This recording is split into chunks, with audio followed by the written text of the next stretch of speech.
I am all in with two beautiful pocket aces. What happened? Why am I all in? Well, let me talk about it. I was on the low jack with a $6 straddle on by me. I got a hijack limp, fold over to the big blind who limped, and now action's on me on the straddle. I think one mistake here that a lot of players will make is raising too big. I think in this spot you severely want to play your pocket aces post flop. If you can get isolated, that is the goal. But I think because you're in the middle, you're the middleman here, one player behind you, one player in front of you, it's going to be tricky to try to isolate, because if you go too big, both players will just fold. And if you go too small, both players are usually going to call. So the goal here is to find your sweet spot to where you're more likely going to get a call than a fold. So I raised to $21. It's exactly $15 more than the 6, and both players call. It's not the worst thing in the world having aces three ways, but at least they did not fold. Flop comes out 4, 6, 8, and the big blind will check it to me. Now at this spot here, my VPIP was pretty tight. I was probably 2.5% VPIP.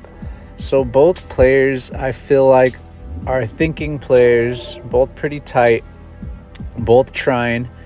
I felt like they would both just fold if I put out too big of a C-bet, maybe even any C-bet here.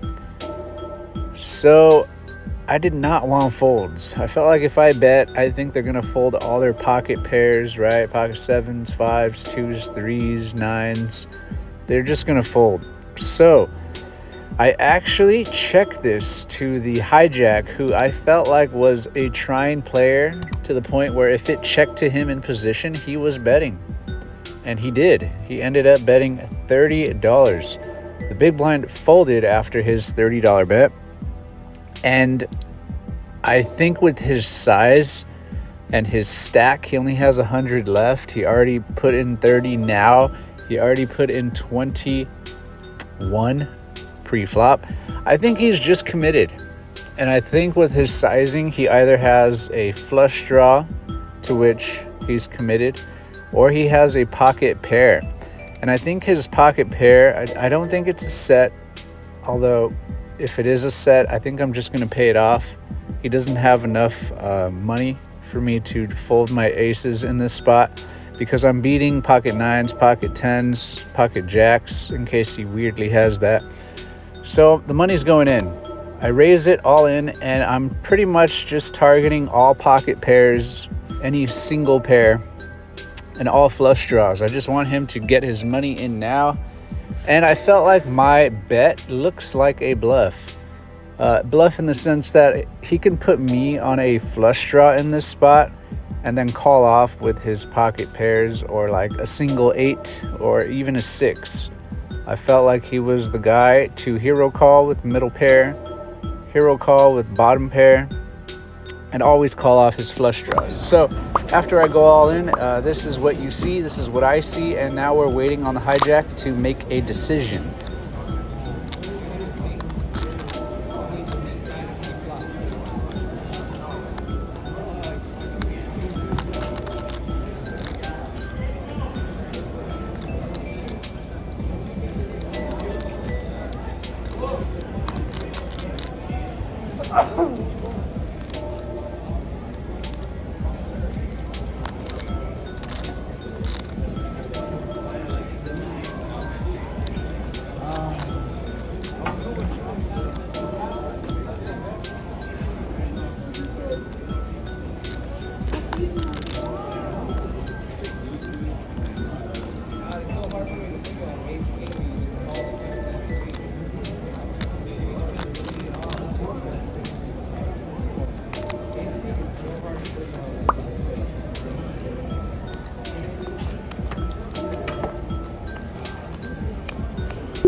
So my opponent did indeed have a pocket pair, happened to be pocket fives, and he hit a gut shot. I guess could have hit a five, but he hit a gut shot, and I lost.